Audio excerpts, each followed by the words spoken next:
তো চলে আসলাম next video নিয়ে। আগের ব্লগেই দেখেছো তোমরা, আমরা গেছিলাম দক্ষিণেশ্বর পুজোয়। তো দক্ষিণেশ্বর পুজো দেওয়ার পর আমরা এখানে লঞ্চ ঘাট পার করে চলে গেছিলাম বেলুর মঠে। আর সেখানে গিয়ে কিছুক্ষণ বাইরে ঘোরাঘুরি করার পর প্রবেশ করে গেছিলাম। 4টের সময় গেট খুলেছিল, সেখানে ঢুকে গেছিলাম। আর ভেতরটা ভীষণ সুন্দর ছিল।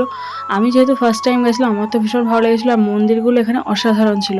তো সবকটা ছোট মন্দির ঘোরার পর এটা বড় মন্দিরে গেছিলাম। বড় মন্দিরের সামনে ক্যামেরাটা অ্যালাউ ছিল না। তো ফাইনালি আমরা বড় মন্দিরটা ঘোরার পর নিচে বসে পড়েছিলাম। সবাই বসেই ছিল মোটামুটি। তারপর এখানে আমি দিয়ে দিয়েছিলাম আমাদের অ্যানিভার্সারি গিফট আমার। তো আমি ওকে এই গিফটটা দিয়েছিলাম, যেটা ও মোটামুটি জানতো কি দিয়েছি। আর ও আমাকে কি দিল দেখো।